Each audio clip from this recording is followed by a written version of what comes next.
దేవుని ఘనమైన ప్రశస్తమైన నామానికి మహిమ కలుగునుగాక. ఈ యొక్క ఆత్మకుడికిలో పాలు పొందిన మీ అందరికీ కూడా హృదయపూర్వకమైన వందనాలు తెలియచేస్తా ఉన్నాను. దేవుడు మిమ్మల్ని మీ కుటుంబాలని దీవించునుగాక. సంగమ దయచేసి మర్చిపోవద్దు, మరొకసారి మీకు జ్ఞాపకం చేస్తూ ఉన్నాను. ప్రతి ఉదయం మరి ప్రత్యేకమైన బైబిల్ స్టడీ జరుగుతుంది కనుక సరిగ్గా ఉదయం 5:30 గంటలకు జూమ్లో లైవ్ స్టార్ట్ అవుతుంది. సరిగ్గా 6 గంటలకు యూట్యూబ్లో ప్రత్యక్ష ప్రసారం ఇవ్వటం జరుగుతూ ఉంది. దయచేసి మీరు మీ కుటుంబాలు ప్రభు యొక్క సన్నిధిలో కూర్చుని నేర్చుకుని ఆయన రాకడకు సిద్ధపడాలని ప్రభు పేరట మీకు తెలియచేస్తూ ఉన్నాను. దయచేసి దేవుని వాక్యంలోనికి మనం వెళ్దాం. మనం ధ్యానం చేస్తూ ఉన్నాం గత 2 వారాల నుండి. అపోస్తుల కార్యాల్లో రాయబడిన మాటను మనం ధ్యానం చేస్తూ ఉన్నాం. ఒకసారి ఆ మాట మనం చదువుగా విందాం. మొదటి అధ్యాయం 8వ వచనం.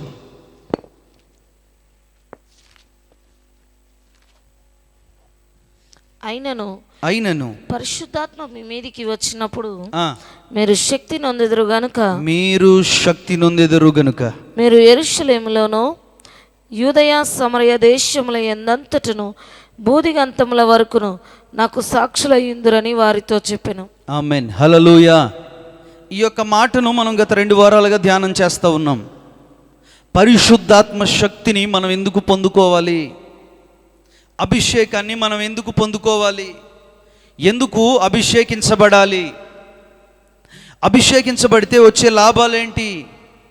మనకు అభిషేకం ఎందుకు అనేదాన్ని మనం ధ్యానం చేస్తూ వస్తూ ఉన్నాం. ఈ మాట అసలు ఎవరు చెప్పారు అనేదాన్ని కూడా మనం నేర్చుకున్నాం. మన ప్రభు అయిన క్రీస్తు ఆరోహణమవుతున్న సమయంలో తన దగ్గరున్న ఆ గుంపు వారికి, తన శిష్యులకు, అక్కడున్న ప్రజలందరికీ ఆయన తెలియచేసిన మాట ఇదే. పైనుండి ఒక ఆత్మ మీ మీదకి దిగొస్తుంది, అప్పుడు మీరు శక్తి పొందుకుంటారు. వాళ్ళు అడుగుంటారు, ప్రభువా మేము ఆల్రెడీ శక్తిమంతులం కదా, మరల మాకు శక్తి ఎందుకు అని. అంటే శరీర సంబంధంగా శక్తి పొందిన వారమే, కానీ ఆత్మ సంబంధంగా కూడా మనం బలవంతులుగా మార్చబడాలి. దైవజనుడైన పౌలు మర్మపూరితంగా అదే మాట్లాడతాడు. శరీరం బలహీనంగా ఉంది కానీ ఆత్మ సిద్ధముగా ఉందంటాడు. కానీ ఈ దినాల్లో క్రైస్తవులముగా, దేవుని బిడలంగా, దేవుని ఎరిగిన వారిగా, దేవుని నమ్ముకున్న వారిగా మనం శారీరకంగా బలవంతులుగా ఉన్నాం, ఆత్మీయకంగా బలహీనులుగా ఉన్నాం. ఆలోచన చేయండి. శారీరకంగానేమో బలవంతులుగా ఉన్నాం, ఆత్మీయకంగా బలహీనులుగా ఉన్నాం. ప్రభు యొక్క రాకడ దినాల్లో భయంకరమైన దుర్దినాల్లో, తెగుళ్ళు చెలరేగుతున్న దినాల్లో మనం ఈ లోకములో ప్రయాణం చేస్తూ ఉన్నాం. ఈ లోకంలో మన ప్రయాణాన్ని కొనసాగిస్తూ ఉన్నాం. సంగమా, రేపో లేకపోతే ఎల్లుండో మరొక దినమో మనమందరము కూడా ఈ లోకాన్ని విడిచిపెట్టవలసిన వారిగా ఉన్నాం. ఈ లోకాన్ని విడిచిపెట్టినప్పుడు బలవంతుడైన యేసును మనం ఎదుర్కోవటానికి, శక్తిమంతుడైన యేసును మనం ఎదుర్కోవటానికి, మహిమాన్వితుడైన యేసును మనం ఎదుర్కోవటానికి మనము కూడా శక్తిమంతులుగా ఉండాలి. శక్తిమంతులుగా ఉండాలనంటే మనం తీసుకునే ఆహారము ద్వారానో, మనం తాగే పానీయము ద్వారానో, లేకపోతే మన శారీరకంగా మనం సంపాదించుకున్న బలం ద్వారానో ప్రభు యొక్క రాజ్యానికి మనం వెళ్ళలేం. ఎప్పుడు వెళ్తాం ప్రభు యొక్క రాజ్యానికి అంటే ఆత్మ సంబంధమైన బలమును సంపాదించుకున్నప్పుడు, ఆత్మ సంబంధంగా మనం బలవంతులుగా ఉన్నప్పుడు, ఆత్మ సంబంధంగా మనం ఎప్పుడైతే బలాన్ని సంపాదించుకుంటామో అప్పుడు బలవంతుడైన యేసు ఎదుట మనం నిలబడగలుగుతాము. ఆమెన్, హల్లెలూయా. జాగ్రత్తగా వినాలి. ఆత్మ సంబంధమైన బలము లేక ఆత్మీయకంగా బలహీనులైపోయినాం. ఆత్మీయకంగా మనం దిగజారిపోయాం. అందుకే మనం నేర్చుకుంటా ఉన్నాం, శక్తిమంతులుగా మనం మార్చబడాలి.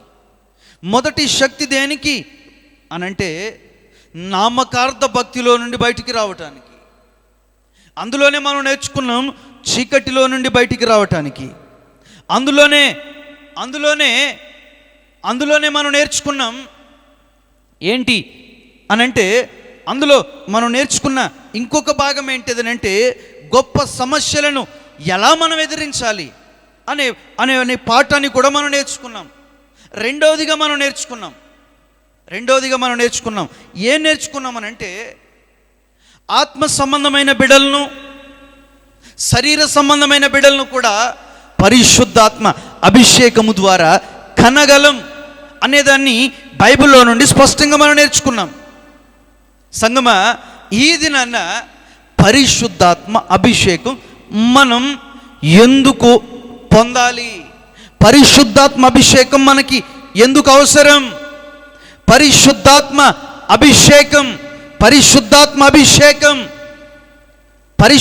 అభిషేకం దేనికి పనిచేస్తుంది?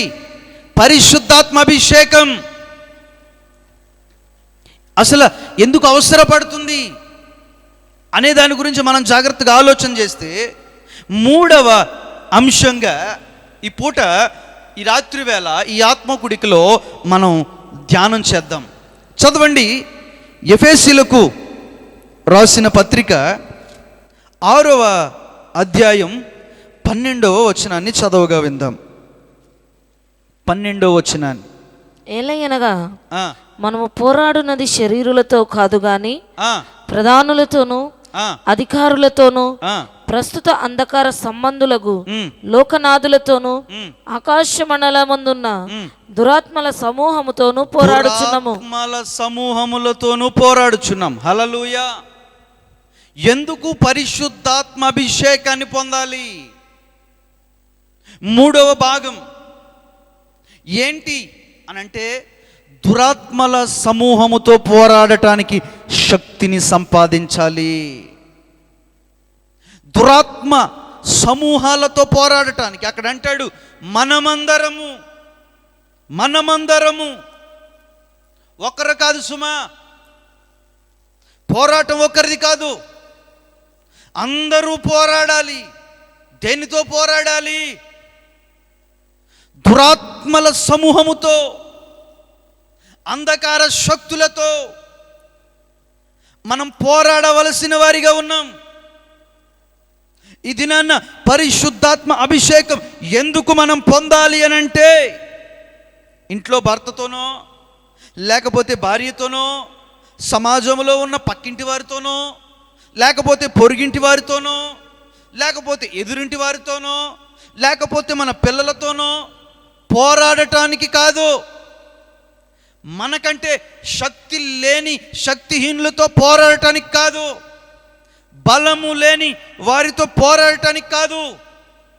మనం ఎవరితో పోరాడాలి అనంటే, దురాత్మల సమూహముతో పోరాడటానికి పరిశుద్ధాత్మ అభిషేకాన్ని మనం పొందాలి. హల్లెలూయా.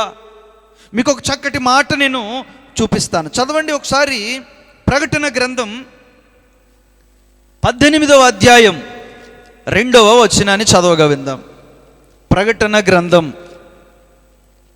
గ్రంథం. అతడు గొప్ప స్వరముతో ఆర్భటించి ఇట్లా నేను మహాబబులోను కూలిపోయెను. అది దయ్యములకు నివాస స్థలమును, ప్రతి అపవిత్రాత్మకును ఉనికి పట్టును, అపవిత్రమును అసహ్యమునైన ప్రతి పక్షికి ఉనికి పట్టు ఆయను. ఏలయనగా సమస్తమైన జనములు మహోద్రేకముతో కూడిన దాని వ్యభిచార మద్యము త్రాగి పడిపోయిరి. 18:2. అతడు గొప్ప స్వరముతో ఆర్భటించి ఇట్లా నేను మహాబబులోను కూలిపోయెను, అది దయ్యములకు నివాస స్థలము. ప్రతి అపవిత్రాత్మకు ఉనికి పట్టును అపవిత్రమును అసహ్యమునైన ప్రతి పక్షికి ఉనికి పట్టు ఆయను. హల్లెలూయా. ఇక్కడ రాయబడిన మాట ఏంటో తెలుసా? అపవిత్రాత్మలకు ఉనికి పట్టు. ఇప్పుడు ఈ అపవిత్రాత్మలను ఈ మహాబబులోనులో ఈ నామకార్థపు మీకు ఆల్రెడీ మొదటి భాగంలో నేను చెప్పాను బబులోను అంటే ఏంటో. బబులోను అని అంటే నామకార్థపు భక్తి అని. సంగమా, బబులోను అని అంటే చాలా అర్థాలు, చాలా వ్యత్యాసాలు ఉన్నాయి, కాదనట్లేదు. కానీ ఈ పరిశుద్ధాత్మను గురించి మనం ధ్యానం చేస్తున్నాము గనుక ఈ పరిశుద్ధాత్మను గురించి మనం ధ్యానం చేస్తున్నాం గనుక ఇక్కడ మహాబబులోను అని అంటే నామకార్థపు భక్తి. ఈ నామకార్థపు భక్తిలో మునిగిపోయి ఉన్నాం. ఎందుకనంటే అపవిత్రాత్మలకు అది ఉనికి పట్టు. ఈ రాత్రి ముఖ్యమైన మూలమైన అంశం ఏంటిదనంటే అపవిత్రాత్మలపైన జయము పొందాలి అనంటే పరిశుద్ధాత్మాభిషేకాన్ని మనం పొందాలి. ఆమేన్, హల్లెలూయా. ప్రతి అపవిత్రాత్మ పైన, ప్రతి దురాత్మ పైన, ప్రతి చీకటి శక్తి పైన జయము పొందాలి అనంటే పరిశుద్ధాత్మ శక్తి మనలో ఉండాలి. సంగమ, అపవిత్రాత్మలు అంటే ఏంటి? అపవిత్రాత్మలు, ఆ అపవిత్రాత్మల గురించి ఎక్కడ రాయబడింది అనంటే అపవిత్రాత్మలు అంటే ఒకటే జడ్జిమెంట్స్ సబ్జెక్ట్లో 3వ భాగంలో దీని గురించి దైవజనులు తండ్రి గారు స్పష్టంగా అక్కడ వివరించారు. 3వ భాగంలో జడ్జిమెంట్స్ అనే సబ్జెక్ట్లో 3వ భాగంలో చక్కగా వివరించారు. జాగ్రత్తగా వినండి. అపవిత్రాత్మలు అనగా పడిపోయిన దేవదూతలు యేసు ప్రభు యొక్క సింహాసనం నుండి, ఆ పరలోకములో దేవుని సింహాసనం నుండి పడిపోయిన 5 గుంపులైన దేవదూతలు ఉన్నారు. ప్రాముఖ్యమైన వారు. మొదటి గుంపుకు సంబంధించిన అధిపతి పేరు, నాయకుని పేరు లూసిఫర్. 2వ నాయకుని పేరు కెరూబు. 3వ నాయకుని పేరు యూఫ్రటిస్ నది వద్ద ఉన్న ఒక గుంపు. 4వ గుంపు ప్రధానత్వము నిలుపుకోనిది. 5వ గుంపు సాతాను రాయబడింది. ఈ 5 గుంపులలో పడిపోయిన వారితో ఇంకా చాలా మంది పడిపోయారు. ఈ పడిపోయిన వారే అపవిత్రాత్మలుగా క్రియ చేస్తూ ఉన్నారు. సంగమ, మర్చిపోవద్దు. అపవిత్రాత్మ అనంటే పడిపోయిన దేవదూతలు. దేవుని యొద్ద నుండి, ఆయన సింహాసనం నుండి పడిపోయిన దేవదూతలు, వీరే అపవిత్రాత్మలు. ఈ దినాన్న మనుషులను పట్టి పీడిస్తూ మానవ జీవితాలని అతలాకుతలం చేస్తున్నవారు, మానవ జీవితాలను శిథిలం చేస్తూ, వారి బ్రతుకును నాశనం చేస్తూ, వారి జీవితాన్ని నాశనం చేస్తూ ఉన్నవారు ఎవరు అని అంటే అపవిత్రాత్మలు. కాదండి, రాత్రి పడుకుంటే చనిపోయిన మా ఆయన వచ్చి నాతో మాట్లాడాడండి. చనిపోయిన మీ ఆయన వచ్చి మాట్లాడలేదు. మీ ఆయన రూపంలో ఆ అపవిత్రాత్మ నీ దగ్గరకు వచ్చి మాట్లాడింది. అర్థమవుతుందా? చనిపోయిన మా ఆయన వచ్చి మాట్లాడారండి, చనిపోయిన మా బావగారు వచ్చి తలుపు కొట్టారండి. కాదు సుమా, ఆ చనిపోయిన వారి రూపంలో ఈ పడిపోయిన దేవదూతలు ఉన్నారే అపవిత్రాత్మలు, ఈ దురాత్మలు, ఆ రూపంలో నీ ఎదుటికొచ్చాయి. చనిపోయిన వీరు రాలేదు. దైవికంగా ఒక వ్యక్తి చనిపోయాడు అనంటే దేవుని యొద్ద కొనిపోబడతారు. లేదు బలవంతంగానో, లేకపోతే ప్రభుని నమ్ముకోకుండానో చనిపోయారా, ఈ అపవిత్రాత్మలు వాటిని ఉపయోగించుకుంటూ ఉంటాయి. అంతేగాని చనిపోయిన మీ ఆయనో, చనిపోయిన మీ బావగారో నీ కల్లోకి రారు. ఈ విషయాన్ని చాలా జాగ్రత్తగా దేవుని బిడ్డలుగా మనం గుర్తెరగాలి, మన హృదయాలు ఉంచుకోవాలి. చనిపోయిన వ్యక్తులు నీ కల్లోకి వస్తున్నారు అని అంటే వారి ద్వారా, వారి రూపములో ఈ అపవిత్రాత్మలు నీ ముందుకు వచ్చి నిలబెడుతున్నాయి. ఈ విషయాన్ని గుర్తెరగాలి. ప్రభు నమ్ముకున్న తర్వాత, జాగ్రత్తగా నా మాటలు వినండి, ప్రభు నమ్ముకున్న తర్వాత, ప్రభుని ఆశ్రయించిన తర్వాత ఇవి నాకొద్దు అని నువ్వు విడిచిపెట్టేసావనుకో సాతానుగాడు ఏం చేస్తాడో తెలుసా? దాన్నే నీ ముందుకు తీసుకొచ్చి పెడతాడు. మీకు అర్థమయ్యేటట్టు చెప్తాను. ఇద్దరు భార్య భర్తలు ఉన్నారండి. భార్య అంటే భర్తకు ప్రేమ, భర్త అంటే భార్యకు ప్రేమ. అయితే ఈ భార్య తల్లిదండ్రులు ఏం చేశారంటే ఒక మంచి డ్రెస్ కొనుక్కొచ్చి కూతురికి ఇచ్చారు. ఇప్పుడు కూతురు అన్నదమ్మా, నేను ఈ బట్టలు వేసుకోను, నేను ఈ దుస్తులు వేసుకోను. ఏమ్మా ఎందుకు వేసుకోవు? ఒకప్పుడు వేసుకునేదాను కదా, ఇప్పుడు ఎందుకు వేసుకో అంటే మా ఆయనకి ఇష్టం లేదు. అంటే ఇక్కడ భర్త అంటే భయమో లేకపోతే భర్త కొడతాడో అనేది కాదు. భర్త మీద ప్రేమ ద్వారా భర్తకి ఇష్టం లేనిది చేయకూడదు అనే ఆలోచన భార్యది. కానీ తల్లిదండ్రులు ఏం చేశారు? భర్తకి ఇష్టం లేని దాన్ని తీసుకొచ్చి ముందు పెట్టారు. అది నీకు ఒకప్పుడు ఇష్టమైంది. నీకెవరైతే ఇష్టమో వారి రూపంలోనే ఈ అపవిత్రాత్మ నీ ముందుకొచ్చి నిలబడుతుంది.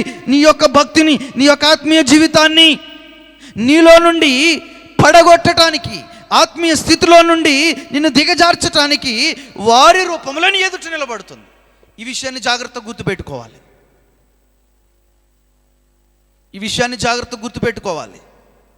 ఈ విషయం మనకు గుర్తుండాలి. ఇది దురాత్మో అపవిత్రాత్మో తెలుసుకోవాలి అని అంటే పరిశుద్ధాత్మను పొందాలిగా. బైబిల్లో కూడా మాట రాయబడి ఉందండి. ఒకసారి ఆ మాట మనం చదవగా విందాం. లూకా సువార్తమానం 24వ అధ్యాయం 37వ వచనం. 24వ అధ్యాయం 37వ వచనం లూకా సువార్తమానం.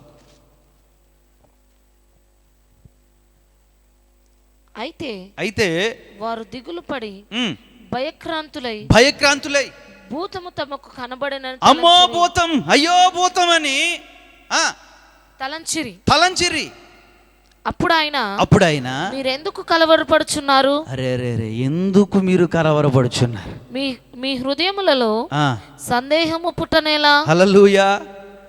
యేసు ప్రభు యొక్క శిష్యులు, యేసు ప్రభుతో తిరిగిన వారు, యేసు ప్రభు నడుచుకుంటూ వాళ్ళ దగ్గరకు వస్తూ ఉంటే వాళ్ళు ఏమంటున్నారు తెలుసా? అమ్మో భూతం, అయ్యో భూతం, అమ్మో దయ్యం, అయ్యో దయ్యం. కలవరపడిపోతున్నారు. సంగమా, జాగ్రత్తగా ఆలోచన చేయండి. ఈ మాట మీకు ఎందుకు గుర్తు చేస్తున్నానో తెలుసా? అప్పటికి శిష్యులు పరిశుద్ధాత్మని ఇంకా పొందుకోలేదు. అందుకే దేవుని ఆత్మ ఏదో, దురాత్మ ఏదో, అపవిత్రాత్మ ఏదో, లోకపాత్మ ఏదో, మనుషుని ఆత్మ ఏదో తెలియపరచబడలేదు.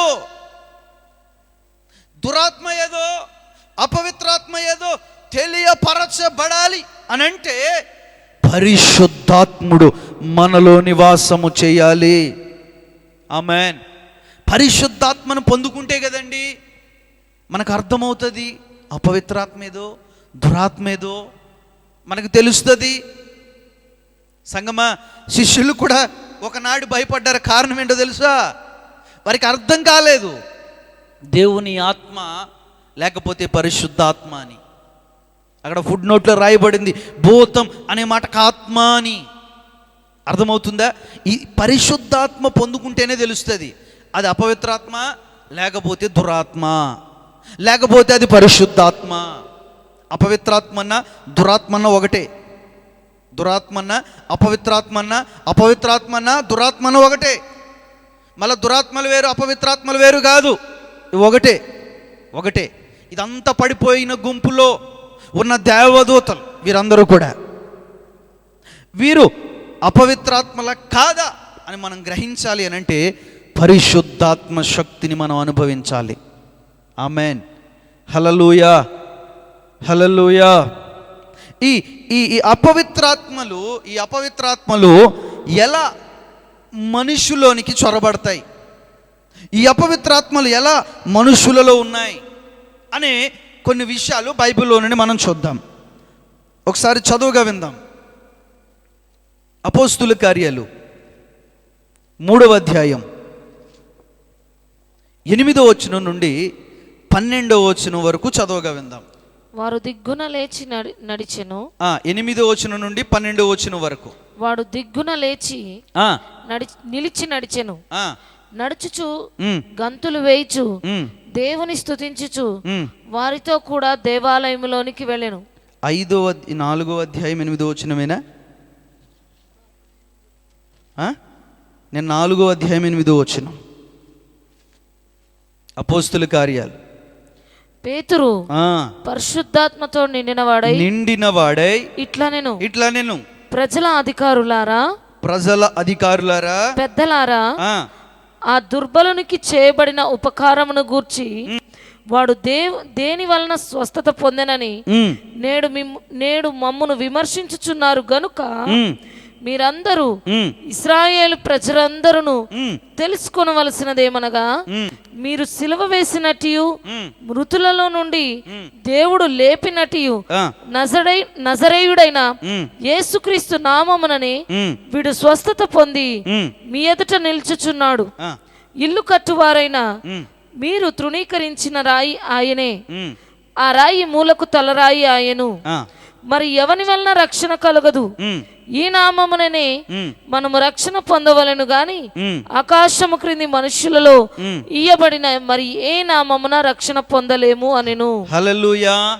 ఇక్కడ రాయబడిన మాటల్లో ఉన్న సందర్భాన్ని మీకు వివరిస్తాను, జాగ్రత్తగా వినండి. ఈ ఆఖరి మాట గురించి ఒక్క మాట మీకు నేను చెప్పాలని ఆశపడుతున్నాను. ఇక్కడ భక్తులు అన్నారు, ఈ నామము వలనే రక్షణ కలుగుతుంది. ఏ నామం ఇది? తండ్రి నామం వలనో కుమారుని నామం వలనో కాదు. తండ్రి యొక్కయు కుమారుని యొక్కయు పరిశుద్ధాత్మ నామములోనే రక్షణ. తండ్రి నామములో రక్షణ తీసుకుంటే పరలోక రాజ్యానికి వెళ్ళం, బైబిల్ చెప్తుంది. కుమారుని నామములో తీసుకున్నామండి, పరలోక రాజ్యానికి వెళ్ళం. యెహోవా నామములో తీసుకున్నామండి, దేవుని ఎదుట నిలబడలేము. తండ్రి కాలం కొంతకాలం ఉంది, కుమారుని కాలం మరి కొంతకాలం ఉంది. ఇప్పుడు ప్రస్తుత కాలం పరిశుద్ధాత్ముని కాలం. ఇది పరిశుద్ధాత్ముడు సంచరిస్తూ ఉన్నాడు. పరిశుద్ధాత్ముడు సర్వలోకాన్ని సంచరిస్తూ సర్వలోకాన్ని పరిపాలిస్తూ ఉన్నాడు. తండ్రి నామమే కుమారుని నామమే అనంటే కుదరదండి. బాప్తిసం తీసుకుంటున్న మనం తండ్రి నామములోను కుమారుని నామములోను పరిశుద్ధాత్మ నామములోను బాప్తిసం పొందాలి. వానికే రక్షణ, ఇంకే నామములో రక్షణ లేదు అని రాయబడింది. సంగమ గమనించండి, పరిశుద్ధాత్మ పొందుకుంటే అపవిత్రాత్మ పైన మనకి జయము కలుగుతుంది. పరిశుద్ధాత్మ పొందుకుంటే ఏ వ్యక్తిలో అపవిత్రాత్మ ఉన్నా దాన్ని మనం వెళ్ళగొట్టగలుగుతాము. పరిశుద్ధాత్మ పొందుకుంటే ఎట్టి పరిస్థితిలో ఉన్న ఆ పరిస్థితిలో నుండి బయటికి రాగలం.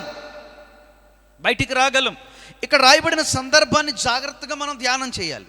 ఏంటిదినంటే, పేతురు పరిశుద్ధాత్మతో నింపబడి అధికారుల ఎదుట మాట్లాడుతున్నాడంట. పరిశుద్ధాత్మతో నింపబడి అధికారుల ఎదుట మాట్లాడుతున్నాడు. ఎందుకు మాట్లాడవలసి వచ్చింది పేతురు గారు అనంటే, 3వ అధ్యాయంలో ఈ యొక్క వివరణ ఉంది. ఏంటి 3వ అధ్యాయంలో ఉన్న వివరణ అంటే, అక్కడ ఒక వ్యక్తి దేవాలయము దగ్గర భిక్షాటన చేస్తూ ఉన్నాడట. ఈ వ్యక్తికి ఈ పేతురు గారితో ఉన్న యోహాను గారు కూడా యేసు నామములో నువ్వు లే అనగానే ఆయన లేచి నిలబడ్డాడు. ఏం జరిగిందనంటే, ఆయన పుట్టికతో వికలాంగుడు. 3వ అధ్యాయం 1వ వచనాన్ని ఒకసారి చదవగా విందాం. పగలు 3 గంటలకు ఉమ్, ప్రార్థనా కాలమున ఆ, పేతురును యోహాను ఉమ్, దేవాలయమునకు ఎక్కి వెళ్ళుచుండగా ఆ, పుట్టినది మొదలుకొని ఉమ్, కుంటివాడైన ఒక మనుష్యుడు ఉమ్,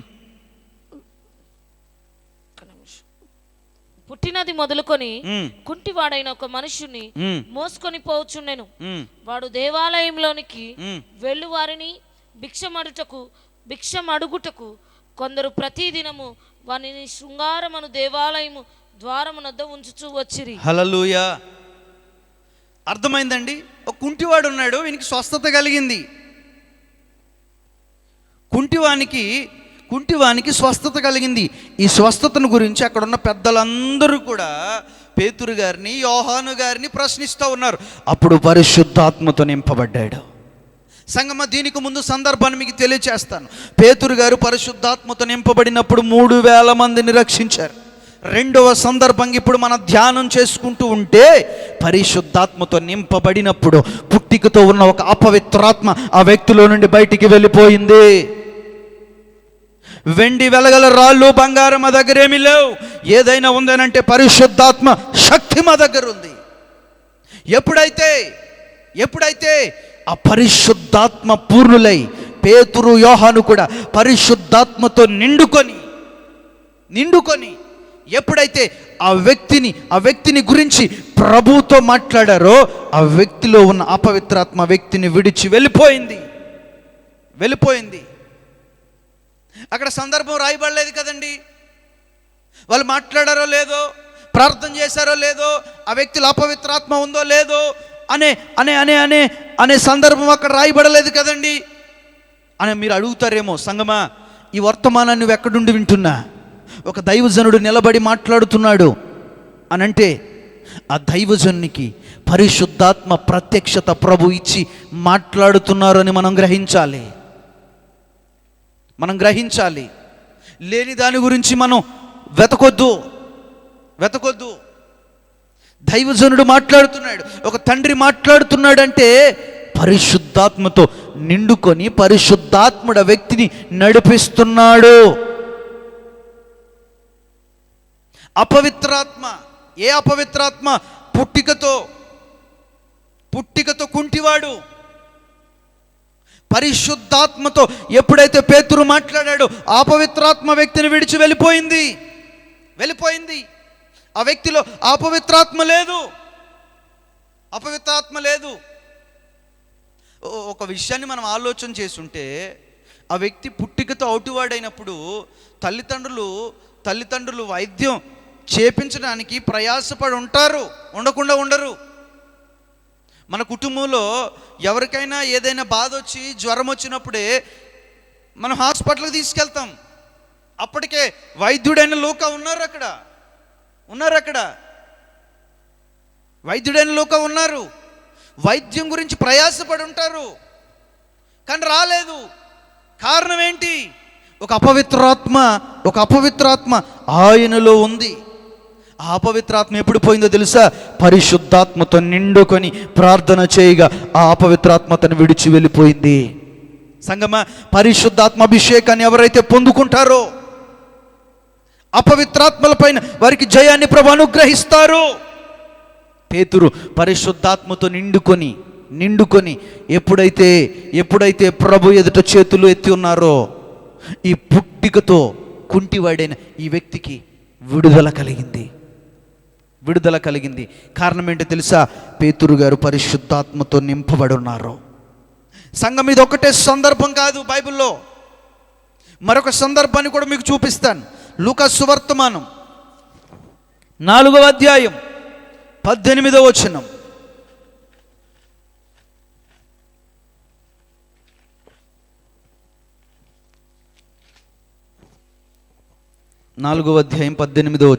ప్రభు ఆత్మ నా మీద ఉన్నది, బీదలకు స్వార్థ ప్రకటించుటకై ఆయన నన్ను అభిషేకించెను.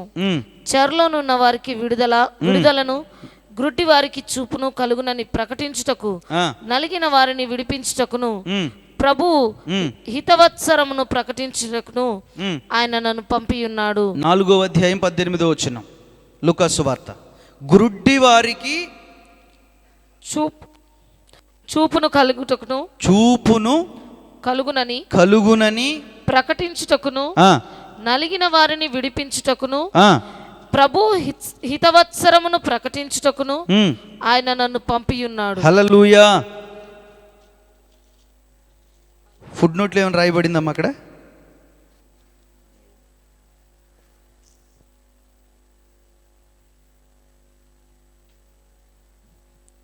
ప్రభు యొక్క ఆత్మ, ప్రభు యొక్క పైన ఉంది కదా, ప్రభు యొక్క ఆత్మ ఆయన మీద ఉంది గనుక అక్కడ జరిగిన కార్యం ఏంటో తెలుసా?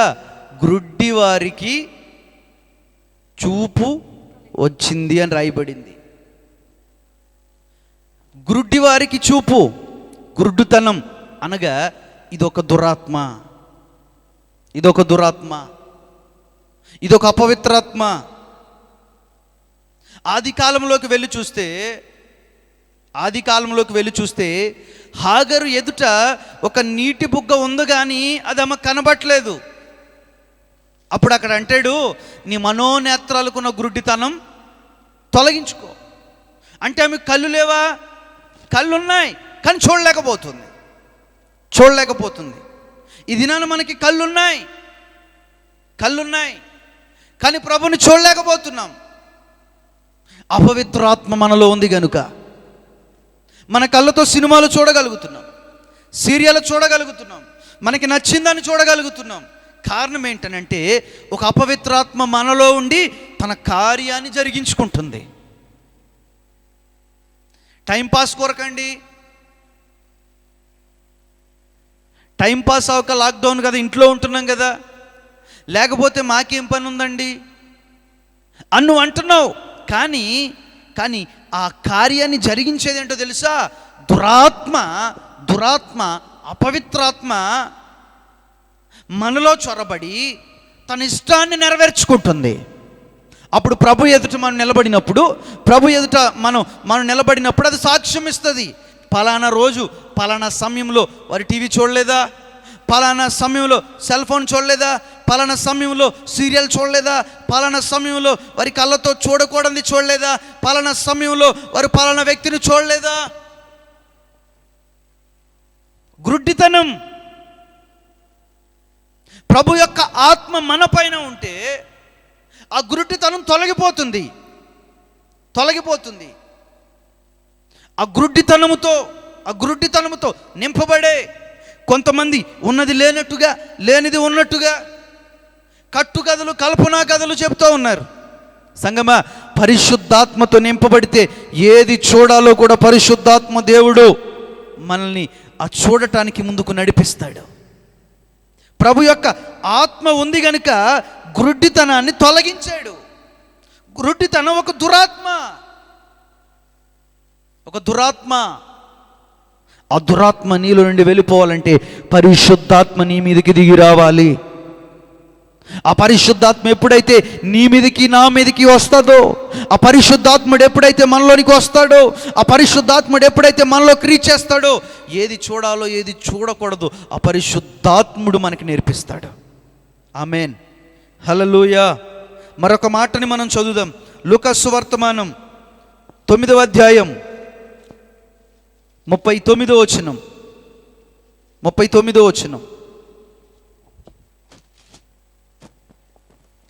ఇదిగో ఒక దయ్యము వాని పట్టినప్పుడు వాడు అకస్మాత్తుగా కేకలు వేయును, నురుగు కారునట్లు అది వానిని విలవిలలాడించుచు గాయపరచుచు వానిని వదలకుండును. దానిని వెళ్ళగొట్టుడని నీ శిష్యులను వేడుకొంటిని గాని వారి చేత కాలేదని మొరపెట్టుకొనెను. శిష్యులను అడిగారంట, ఏంటి?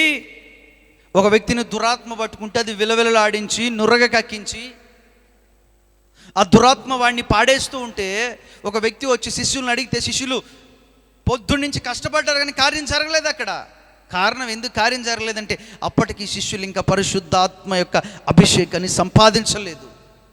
ఇది ఒక అపవిత్రాత్మ. ఈ అపవిత్రాత్మ భూమిపైన ఇప్పుడు ఎలా చెలరేగుతుంది అనంటే దీనికి పెట్టబడిన పేరే ఫిట్స్. మూర్ఛ రోగం, ఫిట్స్. ఇదొక అపవిత్రాత్మ, ఇదొక దురాత్మ. ఇది వెళ్ళిపోవాలి, మన శరీరం నుండి బయటికి రావాలి, మనకు విడుదల కలగాలి అనంటే పరిశుద్ధాత్ముడు మనలో ఉండాలి. ఈ అపవిత్రాత్మను జయించాలి అనంటే పరిశుద్ధాత్ముడు మనలో ఉండాలి సంగమా. పరిశుద్ధాత్ముడు మనలో లేకపోతే ఈ విలవిలలాడించు ఆత్మ వెళ్ళినట్టే ఉంటుంది కానీ వెళ్ళదు, వెళ్ళదు. ఇది పూర్తిగా వెళ్ళిపోవాలి అనంటే పరిశుద్ధాత్మ శక్తి మనలో ఉండాలి. శిష్యుల వల్ల కాలేదు, కానీ ప్రభు వచ్చాడు, ఒకే ఒక్క సెకండ్లో వానిలో పట్టిన ఆ దురాత్మను ఆయన వెళ్ళగొట్టాడు. సంగమా, నీలో ఏ దురాత్మ ఉందో ఒకసారి ఆలోచించే. ఎంతమంది నువ్వు విలవిల్లాడిస్తున్నావు, ఎంతమంది జీవితాలను, ఎంతమంది కుటుంబాలను, ఎంతమంది ప్రాణాలను ఈ దినాన విలవిల్లాడిస్తూ అతలాకుతలం చేస్తూ ఉన్నాం. ఆ కుటుంబంలోని ఈ కుటుంబంలోకి, ఈ కుటుంబంలోనికి ఈ కుటుంబంలోని ఆ కుటుంబంలోనికి లేనిపోని కల్పనా కథలు, కట్టుకథలు చెప్తూ ఎన్ని కుటుంబాలను మనం ఈ దినాన రోడ్డు పాలు చేస్తున్నాం. ఇదొక దురాత్మ, ఇదొక అపవిత్రాత్మ. ఆ పడిపోయిన గుంపులో ఉన్న ఒక దేవదూత, ఆ అపవిత్రాత్మ నీలోనికి చొరబడి నీ ద్వారా కార్యం జరిగిస్తుంది. గుర్తుపెట్టుకో.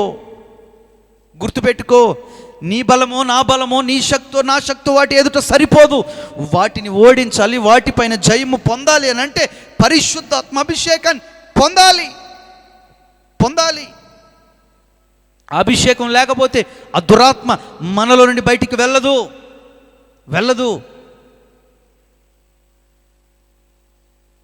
మూర్ఛ రోగంతో బాధపడుతున్నారా? ఫిట్స్ అనే వ్యాధితో బాధపడుతున్నారా? సంగమా, పరిశుద్ధాత్మ అభిషేకాన్ని మీరు సంపాదించండి. ఆ వ్యాధి నుండి పరిపూర్ణమైన విడుదల ప్రభువైన యేసు మీకు అనుగ్రహించబోతున్నాడు. ఆమెన్. మరొక విషయాన్ని మీకు చూపిస్తాను. అదే లూకాసు వర్తమానం 13వ అధ్యాయం 11వ వచనాన్ని చదవగా విందాం.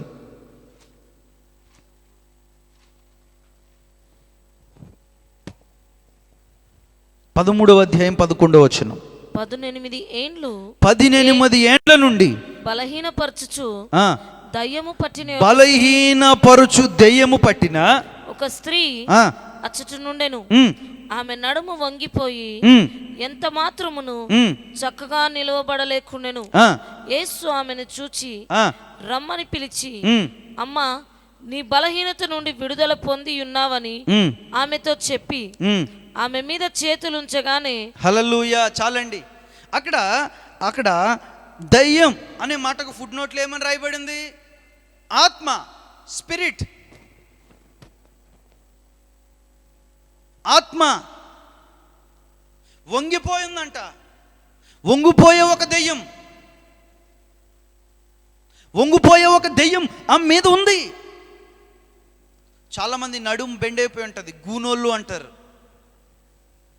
పైకి చూడలేరు, కిందకే చూస్తూ ఉంటారు. పంది కూడా అంతే కదండి, పైకి చూడలేదు అది. ఎందుకంటే దాని నడుము బెండ్ అయిపోయి ఉంటుంది, పైకి చూడలేదు కనుక, పైకి చూసే స్వభావం దానికి లేదు కనుక ఆ పైన ఉన్న దేవుణ్ణి చూడలేదు. ఇది చాలామంది కూడా వంగిపోయి ఉన్నారండి. ఆత్మీయ స్థితిలో చాలామంది బలహీనపడిపోయి ఉన్నారండి. ఆత్మీయ స్థితిలో చాలామంది వంగిపోయి ఉన్నారండి. ఆశలకు వంగిపోయిన వారు, కోరికలకు వంగిపోయిన వారు, కుటుంబాలకు, సాంప్రదాయాలకు, కట్టుబాట్లకు వంగిపోయిన వారు, పరిశుద్ధాత్మ అభిషేకం పొందలేని వారు. పరిశుద్ధాత్ముడు వారిలో ఉంటే నేర్పిస్తాడు ఆయన. మందిరంలో ఒకలాగా బయట ఒకలాగా ఉండనివ్వడు ఆయన. మందిరానికి వస్తారు, వచ్చే ముందే ఆ మందిరం బయట పెట్టుకున్న స్టిక్కర్ తీసి అక్కడెక్కడైనా గోడకు అంటించి లోపలికి వస్తారు. మందిరానికి వస్తారు, అక్కడి వరకు ఒక రంగు, లోపలికి వచ్చిన తర్వాత మరొక రంగు. కారణం ఏంటంటే వంగిపోయారు, బెండ్ అయిపోయారు. ఆ దురాత్మల, ఆ అపవిత్రాత్మల స్వభావం అదే. ఒక వ్యక్తిని లోపరుచుకోవడమే, లొంగదీయడమే.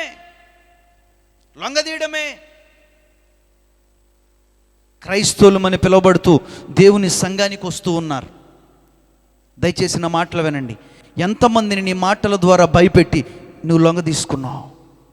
అది నీలో ఉన్న అపవిత్రాత్మ చేస్తున్న క్రియ. నువ్వు లొంగ తీసుకోవటానికి వీల్లేదు. నువ్వు లొంగ తీసుకోవటానికి వీల్లేదు. నువ్వు ఒక వ్యక్తిని లొంగ తీసుకుంటున్నావు, ఒక వ్యక్తిని భయపెడుతున్నావు, ఒక వ్యక్తి నీకు భయపడుతున్నాడు అంటే కారణం ఏంటో తెలుసా? నువ్వు అపవిత్రాత్మతో నింపబడి ఉన్నావు. ఈమె కూడా అపవిత్రాత్మతో నింపబడి ఉంది. ఈమె నడుము పైన ఉండడంతో ఆమె వంగిపోయి ఉంది. అప్పుడు యేసు ఆమె పైన చేతులుంచగా ఆమెకు విడుదల కలిగిందట. విడుదల కలిగిందట. సంగమా, దేనికి, ఏ పరిస్థితిని చూసి నువ్వు వంగిపోయావో, బెండ్ అయిపోయావో, ఏ అపవిత్రాత్మ నిన్ను బెండ్ చేసిందో, అందమని అపవిత్రాత్మ బెండ్ చేసిందా,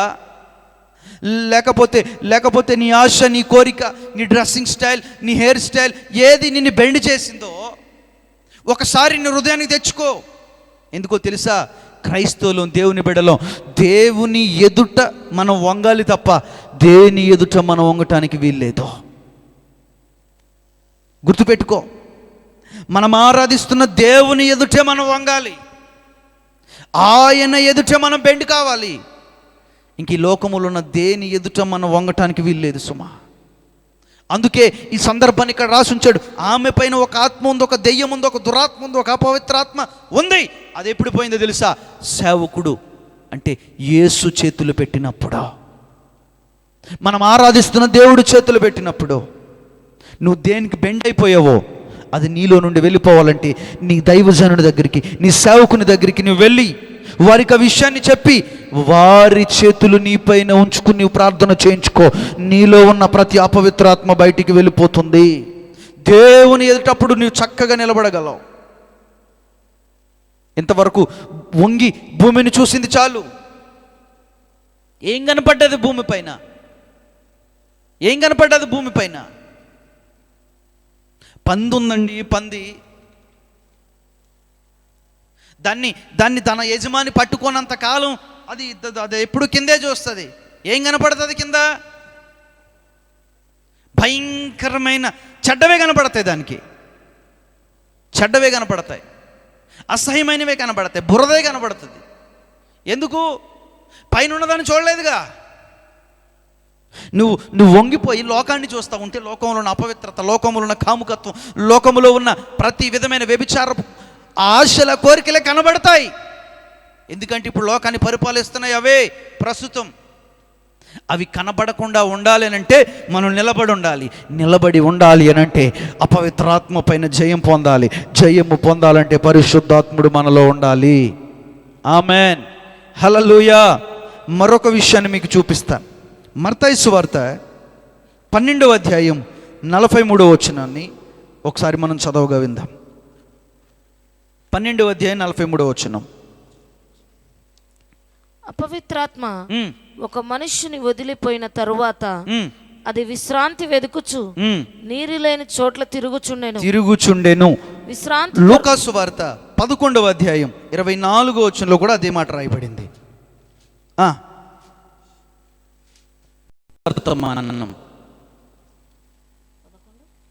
24. అపవిత్రాత్మ ఒక మనుష్యుని వదిలిపోయిన తరువాత అది విశ్రాంతి వెదుకుచు నీరు లేని చోట్ల తిరుగుచుండెను. నీరు లేని చోట్ల తిరుగుతూ ఉండేను. సంగమా, దేవుడిని శుభ్రపరిచాడు, పరిశుద్ధాత్మతో నింపాలని ఆశపడ్డాడు, బాప్టిజాన్ని ఇచ్చాడు, మారు మనసునిచ్చాడు, ఆయన రక్తాన్ని, శరీరాన్ని ఇచ్చాడు. శుభ్రపరిచి ఆయన నీలోనికి రావాలి అని అనుకున్నప్పుడు నీవు ఆయన ఆహ్వానించాలి కదా. ప్రభువా రమ్మని పిలవాలి కదా. రమ్మని పిలవకుండా ఒక వ్యక్తి కూడా మన ఇంటికి రాలేడే. మరి పరిశుద్ధాత్మ దేవుణ్ణి కూడా మనం పిలవాలి కదా. అక్కడ రాయబడింది, అపవిత్రాత్మ తను విడిచిపోయి నీరు లేని చోట తిరుగుతుంది. నీరు అనంటే ఒకటి వాక్యం, నీరు అనంటే మరొకటి పరిశుద్ధాత్మ అభిషేకం, నీరు అనంటే ఒకటి సత్తువ కలిగిన ఆది అపోస్తుల సంఘం వెతుకుతూ ఉంది. నీరు నీలో ఉంటే అపవిత్రాత్మ నీలోనికి రాలేదు. వాక్యం లేకపోతే మన అంశం ప్రకారం పరిశుద్ధాత్ముడు నీలో ఉంటే అపవిత్రాత్మ రాదు. మరి ఏం జరిగింది అక్కడ? కిందకు చదువుదాం ఒక్కసారి. 26 వచనం చదువు. వెళ్ళి తనకంటే చెడ్డవైన మరి 7 అపవిత్రాత్మలను వెంటబెట్టుకొని వచ్చును. హల్లెలూయా. ఆలోచన చేద్దాం మనం జాగ్రత్తగా. ప్రభు మనల్ని చక్కగా చక్కబెట్టి చక్కదిద్ది అన్ని విషయాలు నేర్పించి, నాన్న ఇదిగో నీ సేవకుడు, ఈయన వెంబడించు, ఈయన ప్రకారం నడువు, ఈయన నీకు చెప్తాడు అని అన్ని ఏర్పాట్లు చేసి ప్రభు మనల్ని నిలబెడితే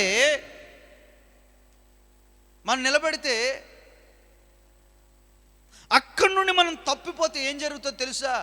వెళ్ళిపోయింది ఒకటే, అది ఎప్పుడు నువ్వు రక్షణ పొందలేనప్పుడు. రక్షణ పొందిన తర్వాత నీలోనికి వచ్చింది 7. ఎందుకు? నీరు లేదు. పరిశుద్ధాత్మ అభిషేకం అనే నీరు లేకపోతే దురాత్మ అనే అపవిత్రాత్మ అనే చీకటి శక్తి నీలోనికి వస్తుంది, నాలోనికి కూడా వస్తుంది. పరిశుద్ధాత్మ అభిషేకం లేకపోతే అదేంటండి? రక్షణ పొందాం కదండి, పరిశుద్ధాత్మ బాప్టిజం పొందాం కదండి, ప్రభు శరీరాన్ని ప్రభు రక్తాన్ని తీసుకున్నాం కదండి, మళ్ళా ఎలా వస్తుంది? మళ్ళా ఎందుకు వస్తుంది అని ఒకవేళ నీకు ప్రశ్న రావచ్చు. పరిశుద్ధాత్మ అభిషేకాన్ని పొందిన తర్వాత, పరిశుద్ధాత్ముడు మనలో నివాసం చేసిన తర్వాత కూడా అపవిత్రాత్మ మనలోనికి వస్తుందా అనే ప్రశ్న నీకు రావచ్చు. జాగ్రత్తగా బైబిల్ని మనం ఈ రాత్రి ధ్యానం చేద్దాం. ఒకసారి పాత నిబంధనలోనికి మనం వెళ్ళిపోదాం. మొదటి సమూయేలు గ్రంథం 16వ అధ్యాయం 14వ వచనాన్ని చదవగా విందాం. యెహోవా ఆత్మ సౌలును విడిచిపోయి యెహోవా యొద్ద నుండి దురాత్మ ఒకటి వచ్చిందంట. ఆగండి అక్కడ. సౌలు పరిశుద్ధాత్మతో నింపబడ్డాడు. అర్థమవుతున్నాయి నా మాటలో? నీకు ప్రశ్న రావచ్చు, పరిశుద్ధాత్మ అభిషేకాన్ని పొందితే అపవిత్రాత్మలపైన జయాన్ని ఇస్తాడు, కానీ పొందిన పరిశుద్ధాత్మను నీలో నిలుపుకోలేకపోతే, ఒకసారి పొందుకుంటే సరిపోతుందండి, ఒకసారి పరిశుద్ధాత్ముడు మనలోకి వస్తే సరిపోతుందండి అని భ్రమపడుతున్నావేమో. వచ్చిన పరిశుద్ధాత్ముడు మనలో ఉండాలి.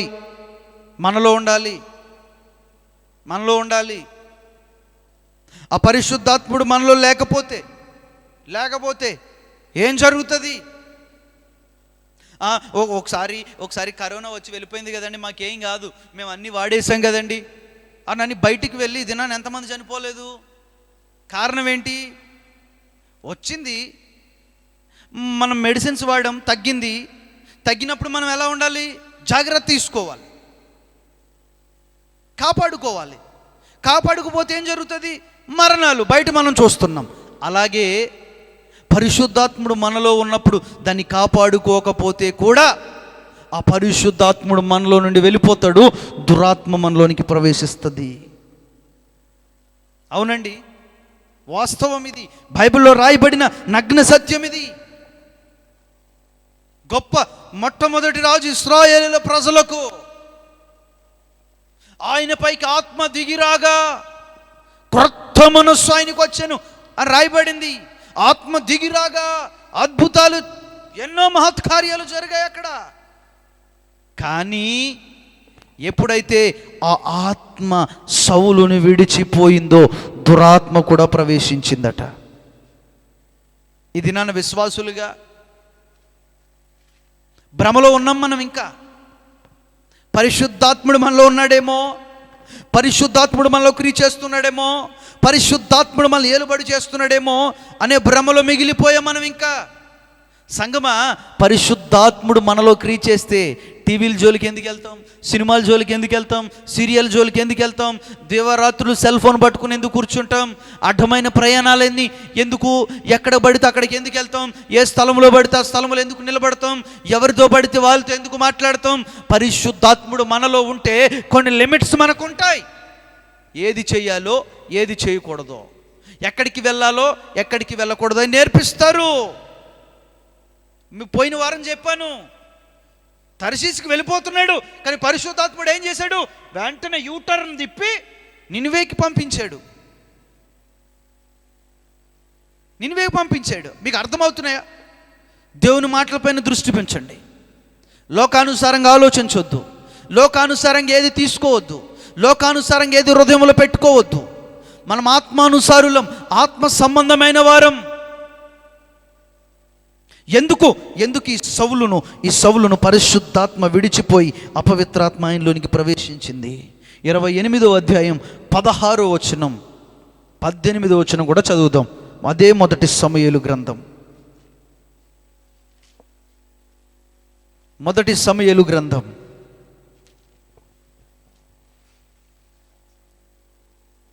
28వ అధ్యాయం 16వ వచనం 18వ వచనం. అందుకు సమూయేలు, యెహోవా నిన్ను ఎడబాసాడు, నిన్ను వదిలేశాడు, నీకు పగవాడు కాగా నన్ను అడుగుట వలన ప్రయోజనమేమి? ఏమి లేదు నీకు. యెహోవా తన మాట తన పక్షముగానే నెరవేర్చుచున్నాడు.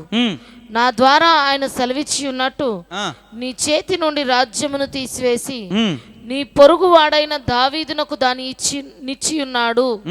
యెహోవా ఆజ్ఞకు నీవు ఆజ్ఞకు లోబడనందున అమాలేకుల విషయంలో, రెండోది అమాలేకుల దగ్గర నుంచి నువ్వు తెచ్చుకున్నందున ఆయన తీక్షణమైన కోపము నెరవేర్చకపోయిన దానిని బట్టి యెహోవా నీకు ఈవేళ ఈ ప్రకారముగా చేయుచున్నాడు. హల్లెలూయా. అర్థమైందండి? ఒకసారి జాగ్రత్తగా వినండి దేవుని మాటలు. దేవుని మాటలు జాగ్రత్తగా వినండి ఒకసారి. ఎందుకు పరిశుద్ధాత్మ సౌలులో నుండి వెళ్ళిపోయి అపవిత్రాత్మ దురాత్మ సౌలులోనికి వచ్చింది అని అంటే, ఆజ్ఞ ధిక్కరించాడు. అమాలేకుల దగ్గర తెచ్చుకోవద్దు అన్నదాన్ని తెచ్చుకున్నాడు. సంగమా, మొట్టమొదటిగా నేను చెప్పేది ఏంటి అదనంటే, పరిశుద్ధాత్మ అభిషేకాన్ని మనం పొందుకుంటే దురాత్మలపైన జయాన్ని ఇస్తాడు. ఒకవేళ పరిశుద్ధాత్ముడు మనలో ఉన్నప్పుడు దురాత్మలపైన జయాన్ని ఇచ్చిన తర్వాత ఆ పరిశుద్ధాత్మను మనం కాపాడుకోలేకపోతే దురాత్మ కూడా మనలోనికి వస్తుంది. ఎందుకు వస్తుంది దురాత్మ అంటే, ఒకటి ఆయన ఆజ్ఞలు, ఆజ్ఞ అనగా ఆయన మాట వినకపోతే ఆయన చెప్పింది చేయకపోతే తండ్రి ఉన్నాడండి, పిల్లలకి చెప్పాడు, నాన్న నువ్వు ఇది చేయి, అది చేయకపోతే తండ్రికి ఏమవుతుంది? కోపం వస్తుంది.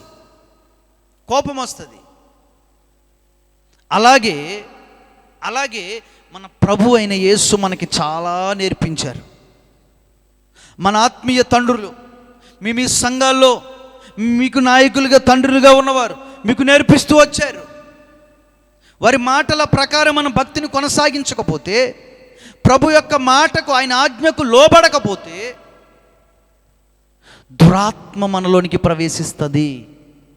ఆజ్ఞ అతిక్రమమే పాపం అని అందుకే రాయబడింది బైబిల్లో. ఈరోజు ప్రభు యొక్క మాటలన్నీ వింటున్నావా? ప్రభు యొక్క మాటలకు లోబడుతున్నావా? సేవకుడు చెప్పే మాటలు కొంచెం కఠినంగానే ఉండొచ్చు. సేవకుడు చెప్పే మాటలు హృదయాల్ని గాయపరచవచ్చు. సంగమా, నా మాట జాగ్రత్తగా వినండి. ఒక కుటుంబం ఉంది, తల్లిదండ్రులు ఉన్నారు, ఆ తల్లిదండ్రులకు పిల్లలు కూడా ఉన్నారు. తండ్రి అన్నాడు కొడుకుతో, రేయ్ ఇంకెంతకాలం మరి ఇట్లా తిరుగుతావు? ఏదైనా ఉద్యోగం చేసుకోవచ్చు కదా, ఎక్కడైనా కంపెనీలో ఏదైనా జాబ్ చూసుకోవచ్చు కదా అంటే, వీడికి రోషం వచ్చింది. నన్నే అంటాడు ఈయనొక్కడైనా ప్రపంచం మీద తండ్రి అని ఇల్లును విడిచి బయటికి వెళ్ళిపోయి బ్రతకాలి అనే ప్రయత్నంలో ఏం చేస్తాడో తెలుసా? ఏ హోటల్లోకి వెళ్ళి గిన్నెలు కడగడమో, లేకపోతే ఏ బస్కి క్లీనర్గానో ఉండడమో. నా మాటలు అర్థమవుతున్నాయా? ఎందుకు? తండ్రి మాట కొంచెం కఠినంగా ఉందని, తండ్రి మాట కొంచెం గాయాన్ని చేస్తుందని, తండ్రి నేర్పిస్తున్న బోధ కొంచెం నొప్పిని కలిగిస్తుందని. సంగం మన మాటలో జాగ్రత్తగా అర్థం చేసుకోండి. ఇటు బయటికి వెళ్ళిపోయి ఇప్పుడు హోటల్లో ఉన్నవాడు ఇంట్లో ఏ టైంకి పడితే ఆ టైంకి తినేవాడు, హోటల్లో ఏ టైంకి పడితే ఆ టైంకి తినడానికి ఉంటుందా? పనిచేసే స్థలాల్లో ఉంటుందా? ఏ టైంకి పడితే ఆ టైంకి పనిచేసే స్థలాల్లో తినగలుగుతాడా? చెప్పండి ఒకసారి ఆలోచన చేయండి. ఓ టైం ఉంటుంది, ఆ టైంకే తినాలి, పెట్టిందే తినాలా. సరిగ్గా కడగకపోతే ప్లేటు ముఖం మీదకి వస్తుంది, వెళ్ళిపో పనిలోంచి అంటాడు. మరి ఇంట్లో తినే ప్లేటు కూడా దియ్యం, కావలసింది కాలు దగ్గర తెచ్చి పెడతాడు తండ్రి, అడిగింది అలా చేసి పెడతాడు తండ్రి. తిన్న ప్లేట్ అక్కడే పాడేస్తాం. మరి తండ్రి ఇంటికి తండ్రిని విడిచి బయటికి వెళ్ళిపోయిన తర్వాత జరిగిన సందర్భాన్ని ఒకసారి ఆలోచన చేయి. మాట విని ఉండి సరే చేస్తాను నాన్న అని చెప్తే అయిపోయింది. డాడీ చేస్తా డాడీ అని చెప్తే అయిపోయాయి కదా. ఇప్పుడు చేయకుండా పౌరుషంతో బయటికి వెళ్ళిపోయి వాడు తిట్టే తిండ్లు వాడు తిట్టే తిట్లు ఎట్లా ఉంటాయంటే ఇంట్లో డాడీ తిట్టేదానికంటే దరిద్రంగా ఉంటాయి. వాడు పెట్టే తిండి ఎలా ఉంటుందంటే ఇంట్లో తినేదానికంటే అష్టదరిద్రంగా ఉంటుంది. ఒకసారి ఆలోచన చేయి. తండ్రి మాటలు కఠినంగానే ఉంటాయి, కానీ అవి ప్రయోజనకరమైనవి కాదని బయటికి వెళ్ళిపోయావా జాగ్రత్త. దురాత్మ నడిపింపులో, అపవిత్రాత్మ నడిపింపులో నువ్వు ఉన్నావని అర్థం. ఒకసారి ఆలోచన చేయి. ఆజ్ఞను అతిక్రమించాడు. రెండవది అక్కడ రాయబడింది, అమాలేకుల దగ్గర నుంచి తెచ్చుకున్నాడు. వద్దురా నాయన, అన్నిటినీ అగ్నిలో కాల్చివే అన్నాడు. ఆ బాప్టిజం పొందేటప్పుడు అన్నిటిని విడిచిపెట్టమని ప్రమాణం చేస్తాం. విడిచిపెట్టిన తర్వాత కూడా అవే ఆచారాలు, అవే పద్ధతులు, మనకి నచ్చినవే చేస్తాం. బైబిల్లో ఉన్నాయి కానీ సేవకుడు చెప్పింది కానీ చెయ్యం. ఇల్లు కట్టేటప్పుడు మన ఇష్టమే, పెళ్లి చేసుకునేటప్పుడు మన ఇష్టమే, ఇంట్లోకి వెళ్ళేటప్పుడు మన ఇష్టమే. అయ్యగారు మీరు వచ్చి మాత్రం ప్రార్థన చేసి వెళ్ళిపోండి. అమాలేకులు పోలేదు మనలో నుండి. అయ్యగారు వచ్చి ప్రార్థన చేసి వెళ్ళిపోవాలి, ఈయన చేసుకునే కార్యక్రమాలన్నీ చేసుకుంటాడు. మరి అమాలేకులు మనలో నుండి వెళ్ళకపోతే పరిశుద్ధాత్ముడు మనలోకి ఎలాగొస్తాడు? ఈ ఆచార పద్ధతులు అనేవి కూడా అపవిత్రాత్మే. ఎందుకు వచ్చింది సౌలు పైకి దురాత్మ, అపవిత్రాత్మ? ఎందుకు వచ్చింది? వినలేదు ఆజ్ఞ వినలేదు. వేరొక దాన్ని తెచ్చుకుని పెట్టుకున్నాడు తన గుడారంలో.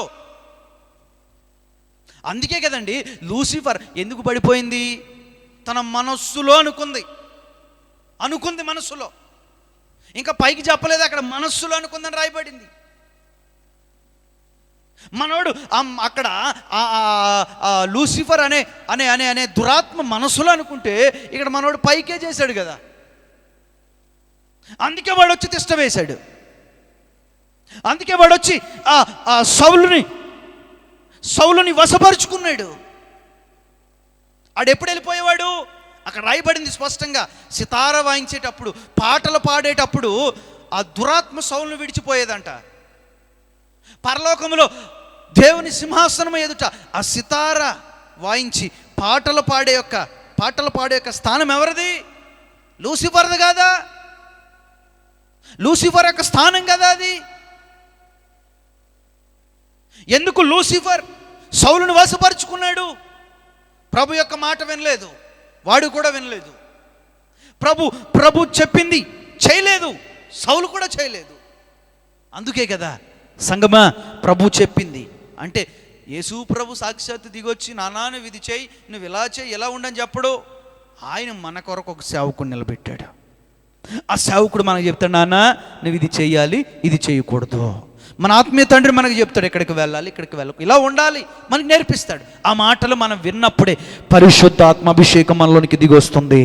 ఆ పరిశుద్ధాత్మ అభిషేకాన్ని మనం పొందినప్పుడే, ఆ పరిశుద్ధాత్మ అభిషేకాన్ని దావీదు అనుభవించినప్పుడే సింహాసనాన్ని కైవసం చేసుకున్నాడు, రాజుగా అభిషేకించబడ్డాడు. సంగమా పరిశుద్ధాత్మ అభిషేకాన్ని పొందుకున్న తర్వాత కూడా దేవుని మాట మనం వినకుండా వేరొకటి మనలోనికి తెచ్చిపెట్టుకుంటే దురాత్మ మనలోనికి వస్తుంది. సౌలు ఒక్కని జీవితంలో అనుకుంటున్నారా? న్యాయాధిపతుల గ్రంథం 16వ అధ్యాయం 20వ వచనంలో కూడా అదే మాట రాయబడింది. 16వ అధ్యాయం 20వ వచనం, న్యాయాధిపతుల గ్రంథం.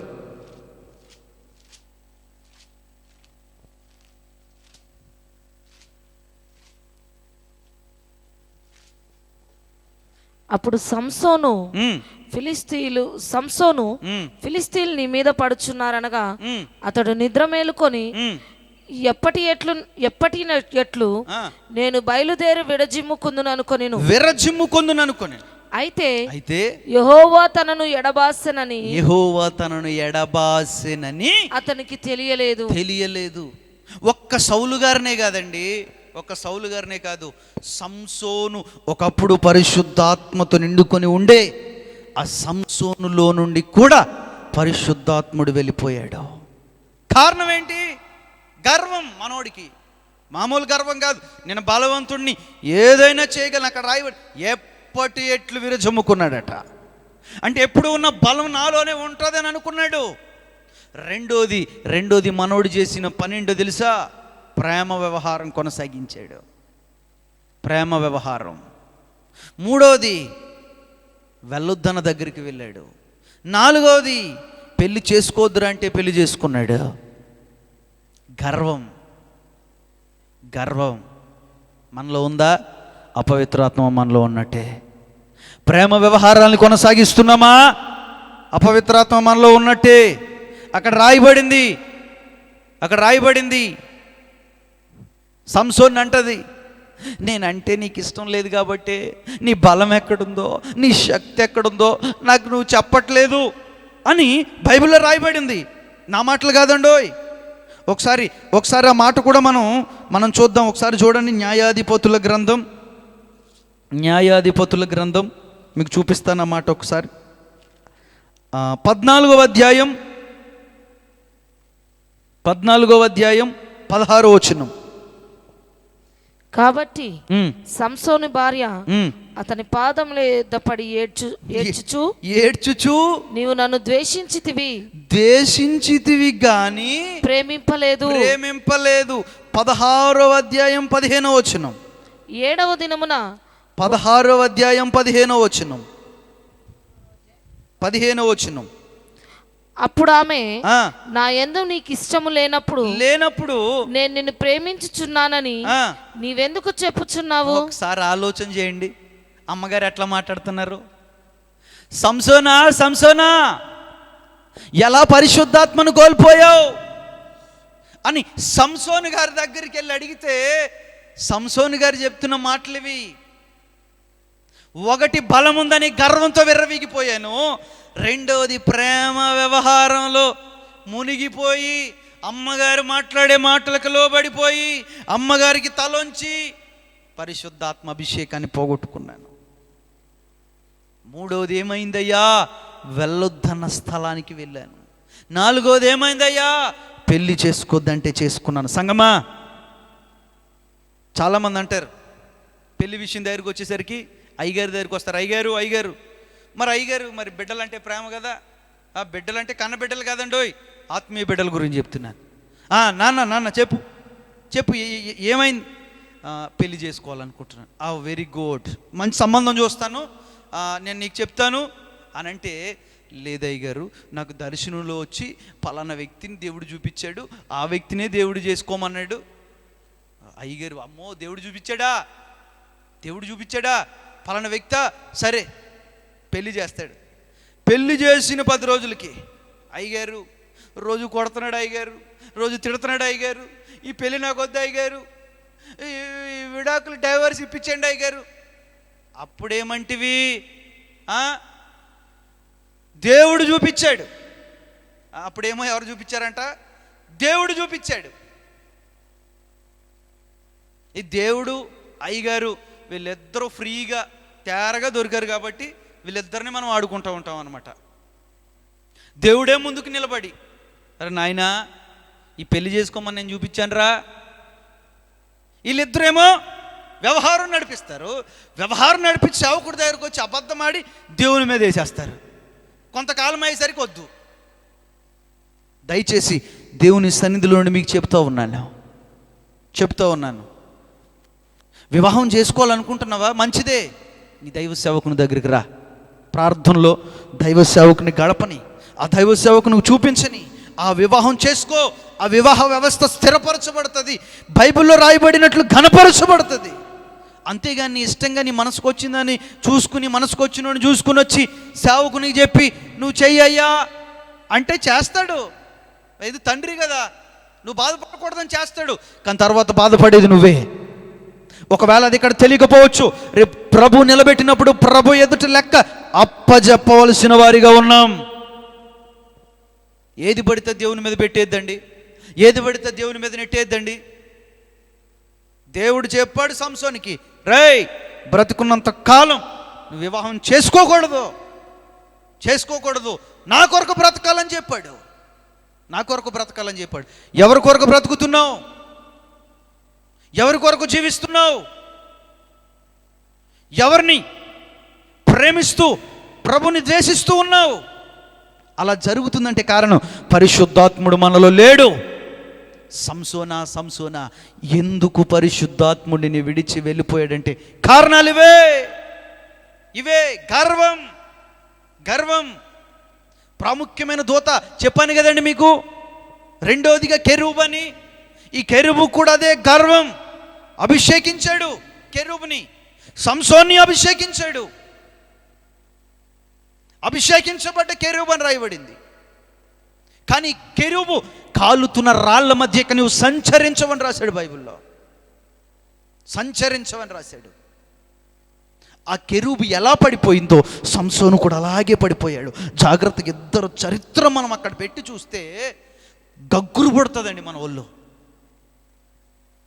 అంటే మొదట సౌలును స్వాధీనపరుచుకున్నది లూసిఫర్ అయితే రెండోదిగా సంసోను స్వాధీనపరుచుకున్నది కెరూబు యొక్క అపవిత్రాత్మ. సంగం ఆలోచించండి. ఈ కార్యాలు మనలో ఉంటే పరిశుద్ధాత్ముడు రాడండి, మనలో నివాసం చేయడు. ఈ సౌలుకి ఈ సంసోనికి వీరిద్దరికైనా పరిశుద్ధాత్ముడు దూరం అయిపోయింది. ఇంకొక వ్యక్తిని కూడా మీకు చూపిస్తాను.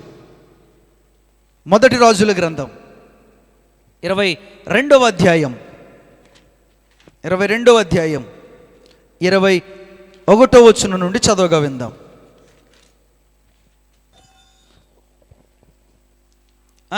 అంతలో ఒక ఆత్మ ఎదుటికి వచ్చి యెహోవా సన్నిధిని నిలవబడి నేను అతన్ని ప్రేమించదనగా యెహోవా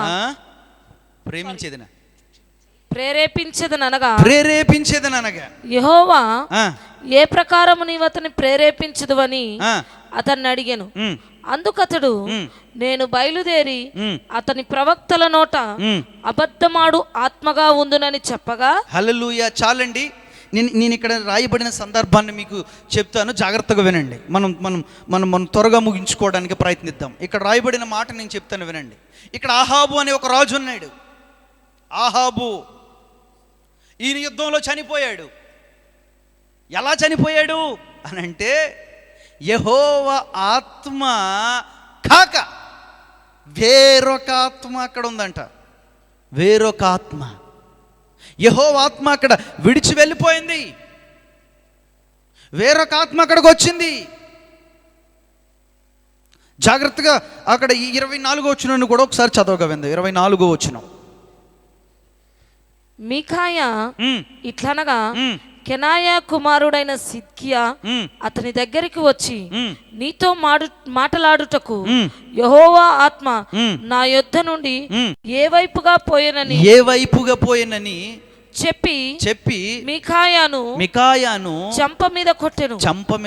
అంటే ఇదే సందర్భం మొదటి దినవృత్తాంతాల గ్రంథంలో కూడా రాయబడి ఉందండి. మొదటి దినవృత్తాంతాల గ్రంథంలో కూడా ఉంది ఇదే సందర్భం. జాగ్రత్తగా ఆలోచన చేస్తే రాజు మారు వేషంలో వెళ్ళాడు.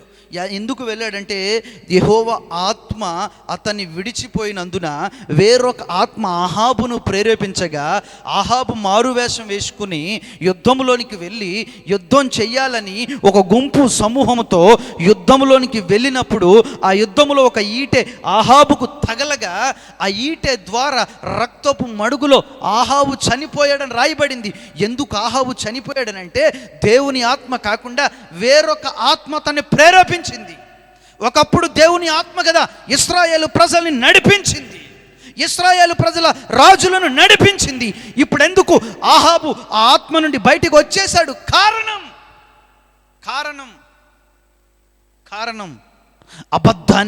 అబద్ధానికి బాగా చెవియొగ్గేవాడు, అబద్ధపు మాటలకు ప్రేరేపించబడేవాడు. సంగమా, మన నోట వస్తున్న మాటలు నిజమేనా? అబద్ధం మనం చెప్తున్నామంటే మనలో అపవిత్రాత్మ ఉన్నట్లే. అబద్ధానికి జనకుడు ఎవరు? సాతాన్ అబద్ధానికి జనకుడు. ఈ మూడవ గుంపు అయిన ఈ ఆహాబుకు పెట్టొచ్చు, ఈయనలో సాతాను యొక్క అపవిత్రాత్మ క్రియ చేస్తుంది. సాతాను యొక్క అపవిత్రాత్మ. పరిశుద్ధాత్మను మేము పొందుకున్నామండి, పరిశుద్ధాత్ముడు మాలో ఉన్నాడనే భ్రమలో ఉన్నావేమో. ప్రభు అందుకే అన్నాడు, నేను వచ్చినప్పుడు నా వారెవరో నా ప్రజలెవరో నేను గుర్తెరుగుతాను. ఇప్పుడు మనం ఎగరొచ్చు, గంతులు వేయచ్చు, చప్పట్లు కొట్టచ్చు, బల్లగుద్ది ప్రసంగాలు చేయొచ్చు, మంచి స్వరంతో పాటలు పాడొచ్చు, ఎన్నెన్నో కార్యాలు చేయొచ్చు. కానీ ప్రభు వచ్చినప్పుడు ఎవరు పరిశుద్ధాత్మ పూర్ణులో తేలుస్తాడు. ఆయన విడిచిపెట్టడు. సంగం ఆలోచన చేయి. అబద్ధం నీ నోట ఉంటే అపవిత్రాత్మ నీలో ఉంది, నాలో ఉంది. అంతే. ఆ అబద్ధపు ఆత్మ మన జీవితంలో నుండి బయటికి వెళ్ళిపోవాలి. అబద్ధపాత్మ ఉంటే పరలోకం వెళ్ళం. No entry. గేటు దగ్గర కూడా మనకు పాస్ లేదండి. అంతే. ఈ యొక్క ఆహాబే కాదండి, యెషయా గ్రంథం 63వ అధ్యాయం 10వ వచనంలో రాయబడింది. ఇక్కడ వీరు ఇశ్రాయేలీయులు, వారు ఇశ్రాయేలీల ప్రజలు. ఇదొక గుంపు. అయినను వారు తిరుగుబాటు చేసి ఆయన పరిశుద్ధాత్మను దుఃఖింప చేయగా ఆయన వారికి విరోధి ఆయను. అంటే వారిని విడిచి వెళ్ళిపోయాను పరిశుద్ధాత్ముడు. వీళ్ళు ఇశ్రాయేలు ప్రజలు ఒక గుంపు, వారు పరిశుద్ధాత్ముని దుఃఖపెట్టారు. పరిశుద్ధాత్ముడు వీరిలో లేడు. పరిశుద్ధాత్ముని దుఃఖపెట్టగా ఇశ్రాయేలు ప్రజలు ఎప్పుడైతే పరిశుద్ధాత్ముని దుఃఖపెట్టారో ఈ పరిశుద్ధాత్ముడు వారిని విడిచి వెళ్ళిపోయాడు.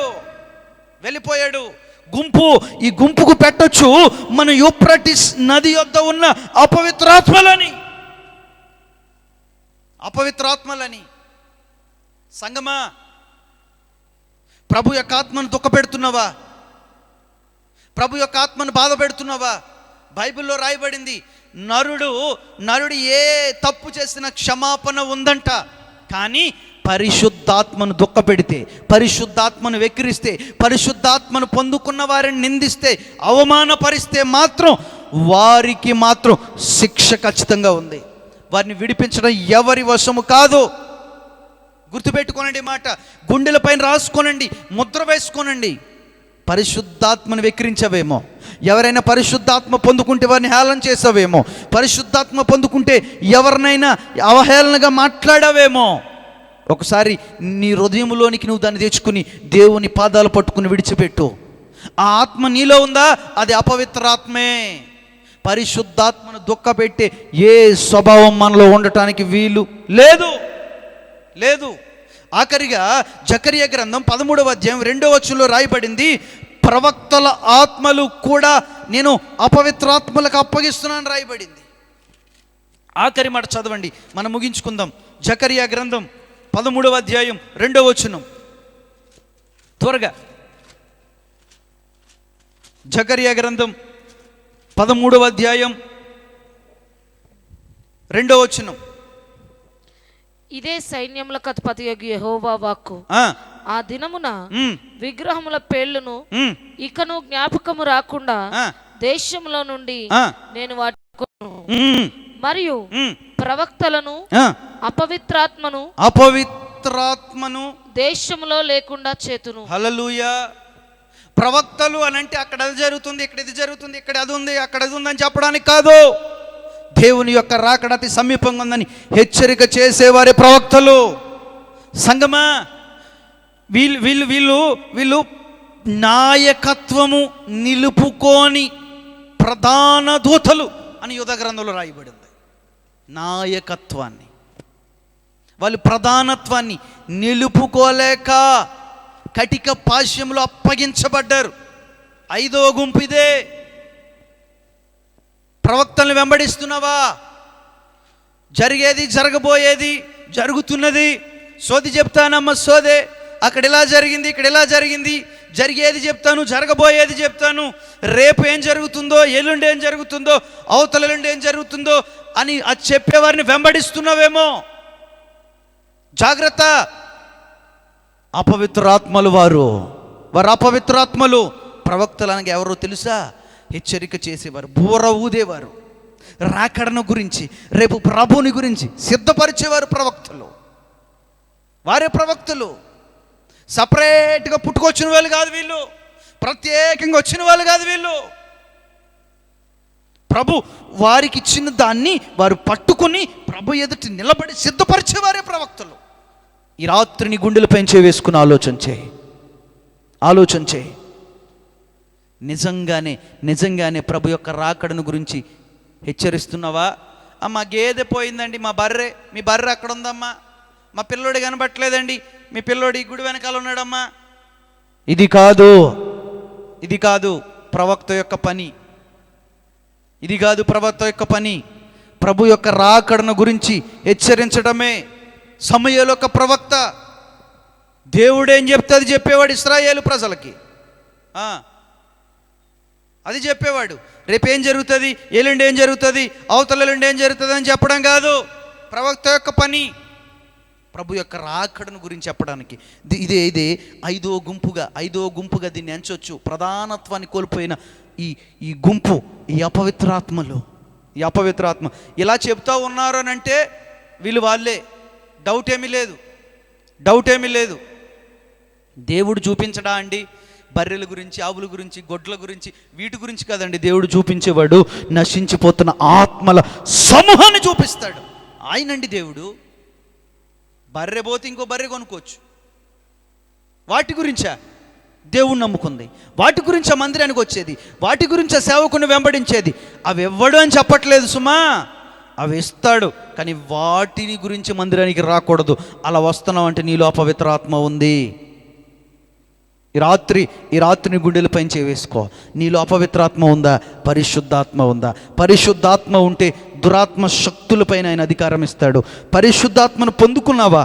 పొందుకున్న పరిశుద్ధాత్మను కాపాడుకోగలిగితే రేపు దేవుడు దిగొచ్చినప్పుడు ఆయన ఎదుట నిందారహితంగా కనబడతావు. ఆయన మనల్ని తీసుకుని పరలోక రాజ్యములో ఒక ఉన్నతమైన స్థానములో ఆయన మనల్ని నిలబెట్టునుగాక. ఆమెన్. ఒక్క నిమిషం అందరం కూడా తలలో ఉంచుదాం, ప్రభు సన్నిధిలో ప్రార్థన చేసుకుందాం. తలలో ఉంచుదాం, ప్రార్థన చేసుకుందాం ప్రభు సన్నిధిలో. Hallelujah, hallelujah. Praise the Lord, praise the Lord, praise the Lord. స్తోత్రం. ప్రార్థన చేద్దాం, ఒక్క నిమిషం ప్రార్థన చేద్దాం ప్రభు సన్నిధిలో. ఒక్క నిమిషం ప్రార్థన చేద్దాం. హల్లెలూయా, హల్లెలూయా, హల్లెలూయా. ప్రార్థన చేసుకుందాం. అందరూ అలా తల వంచండి, ప్రార్థన చేసుకుందాం. స్తోత్రం. పరిశుద్ధ, ఘనుడ, యోగ్యుడ, సర్వాధికారి, మహిమ కలిగిన దేవా మీకు స్తోత్రాలు రాజా. ఈ దినమున నాయన ఈ యొక్క ఆత్మ కోడికలో ప్రభా మీ యొక్క సన్నిధిని నాయన మా మధ్యలో ఉంచి ప్రభా ఎదుగున్న తండ్రి మీరు సమస్త మహిమకరంగా జరిగించారు. మీ యొక్క నాయన వాక్కు ద్వారా మీరు మాట్లాడి ఉన్నారు. ఇదిగో నీ సేవకుని అభిషేకించి నిలబెట్టుకొని మీరు మాట్లాడిన మాట కొరకాయ స్తోత్రాలు, మీ వాక్కు కొరకాయ స్తోత్రాలు. ఇదిగో నా తండ్రి పరిశుద్ధాత్మను కొరకు నాయన అనేక విషయాలు మీరు మాట్లాడి ఉన్నారు. పరిశుద్ధాత్మ పొందకపోతే ఇదిగో అపవిత్ర ఆత్మలు క్రియ చేస్తాయని ఇదిగో స్పష్టమైన నాయన మీ మాటను తెలియపరిచారు. అనేక విషయములు నాయన ఈ దినమున ఎత్తి చూపించి మీరు మాట్లాడిన ప్రతి మాట కొరకై స్తోత్రాలు. ఈ దినమున ప్రభా అపవిత్ర ఆత్మలు ఏలుబడి చేస్తున్నాయి అంటే ఇదిగో నాయన పరిశుద్ధాత్మను పొందుకోకుండా ఉంటున్న వారి జీవితాల్లో ప్రభా నిజంగా నాయన ఎవరిని కూడా నాయన అయ్యా నా తండ్రి పరిశుద్ధాత్మను పొందుకోకుండా ఉండకూడదయ్యా. ఇదిగో ఈ లోకంలో నాయన ఏలుబడి చేసిన ఈ అపవిత్ర ఆత్మలు జయించాలయ్యా. మనం పోరాడున్నది నాయన ఇదిగో నాయన దురాత్మ శక్తులతో అపవిత్ర ఆత్మలతో అని నాయన మీ లేఖనం సెలవిస్తుంది ప్రభా. ఆ ఆత్మీయ జీవితంలో ఎదగకుండా ఆత్మీయ జీవితంలో నాయన బలహీనపరచాలని చూస్తున్న ప్రతి విధమైన అపవిత్ర ఆత్మలు జయించే కృప అభిషేకాన్ని మీ నామంలో అనుగ్రహించండి తండ్రి. అయ్యా మీకు స్తోత్రాలు. అయ్యా దురాత్మనైనా అపవిత్ర ఆత్మలు గుర్తుపట్టాలంటే పరిశుద్ధాత్మను పొంది ఉండాలని మీరు మాట్లాడినారు స్వామి, మీకు స్తోత్రాలు. ఇదిగో నా తండ్రి పరిశుద్ధాత్మను పొందిన వారు మీ సన్నిధిలో మీకు అవిధేయులై ఇదిగో నిర్లక్ష్యము చేసిన వారిని ప్రభా అయ్యా పరిశుద్ధాత్మ వారిని విడిచిపోగా ఇదిగో దురాత్మ వారిని ఆవరించినదని నాయన మీరు స్పష్టంగా తెలియపరిచారు. అయ్యా మీకు స్తోత్రాలు. భయము కలిగి నీ సన్నిధిలో అయ్యా నా తండ్రి మీకు లోబడి మీ మాటకు విధేయులయ్యి ప్రభా మీ ఆత్మను నాయన నా తండ్రి ప్రభా అయ్యా పొందుకొని నీ సన్నిధిలో పరిశుద్ధాత్మతో ప్రతి దినము నాయన నా తండ్రి అయ్యా నా తండ్రి బలపరచబడుతూ అయ్యా నీ సన్నిధిలో సిద్ధపరచబడే కృప దయచేయండి నాయన. అయ్యా మీ కృప దయచేయండి. అపవిత్ర ఆత్మలు జయించే అభిషేకాన్ని దయచేసి అయ్యా మీ పరిశుద్ధాత్మలో అనుదినము ఆనందించే కృప దయచేయండి అయ్యా. పరిశుద్ధాత్మ నిర్లక్ష్యం చేయకూడదయ్యా. పరిశుద్ధాత్మని ఎవరు దుఃఖింప చేయకూడదు ప్రభా. మీ సన్నిధిలో కృప చేత బలపరచమని ఇదిగో నా తండ్రి ప్రభా అయ్యా మీరు ఆకుడు కొరకు మేము సిద్ధపరచబడాలన్నా నీ రాజ్యంలో నాయన మేము ప్రవేశించాలన్నా అయ్యా పరిశుద్ధాత్మ ద్వారానే ప్రభా. కనుక నాయన నీ సన్నిధిలో పరిశుద్ధాత్మతో నింపండి అయ్యా. ఎంతమంది అయితే ప్రభా ఇంకొన్ని పరిశుద్ధాత్మ పొందుకోకుండా ఉన్నారో వారందరి జీవితాలు మీకు కారించండి. ఈ రాత్రి మీరు మాట్లాడిన మాట ద్వారా ప్రతి ఒక్కరూ నాయన పరిశుద్ధాత్మ కొరకు కనిపెడుతూ ఈ అపవిత్ర ఆత్మలు జయించే మీ కృపను అనుగ్రహించి బలపరచమని అయ్యా సమస్తాన్ని మీ చేతులకు అప్పగిస్తున్న లైవ్ ద్వారా మీ మాట ప్రతి బిడ్డను మీరు బలపరిచి అభిషేకించి మా ప్రభ మీ సన్నిధిలో సిద్ధపరిచి మీ రాజ్యం కొరకు సిద్ధపరచమని ఘనత మహిమ ప్రభావాలు మీరే పొందుకోగలరని యేసు పరిశుద్ధ నామంలో ప్రార్థించి వేడుకొని పొందిన నా పరమ తండ్రి ఆమేన్. ఆమేన్. స్తోత్రం స్తోత్రం స్తోత్రం. నా ప్రాణమా యెహోవాను సన్నతించు. నా ప్రాణమా యెహోవాను సన్నతించు. ఆయన చేసిన ఉపకారంలో దేనిని మరువకు. ఆమేన్. హల్లెలూయా హల్లెలూయా ఆమేన్. అందరికీ వందనాలు. ప్రభు మిమ్మల్ని దీవించునుగాక. సంగమం మర్చిపోవద్దు. సరిగ్గా ఉదయం 5:30 గంటలకు జూమ్లో ప్రత్యక్ష ప్రసారం ఇవ్వటం జరుగుతుంది. దయచేసి ఎవరికైనా లింక్ కావాలంటే మీరు మమ్మల్ని సంప్రదించవలసిందిగా కోరుకుంటూ ఉన్నాం. సరిగ్గా 6 గంటలకు యూట్యూబ్లో ప్రత్యక్ష ప్రసారం ఇవ్వటం జరుగుతుంది. అదేవిధంగా రేపు పునరుద్ధానపు ఆరాధన సరిగ్గా 8:30 యూట్యూబ్లో ప్రత్యక్ష ప్రసారం ఇవ్వటం జరుగుతుంది. మీరు మీ కుటుంబాలుగా సిద్ధపడి ప్రభు సన్నిధిలో కూర్చుని ప్రభుని మహిమపరిచి గనపరచాలని ప్రభు పేరట మీకు తెలియచేస్తూ ఉన్నాను. నిశ్చయంగా మిమ్మల్ని మీ కుటుంబాలని దేవుడు దీవించునుగాక. ఆమెన్.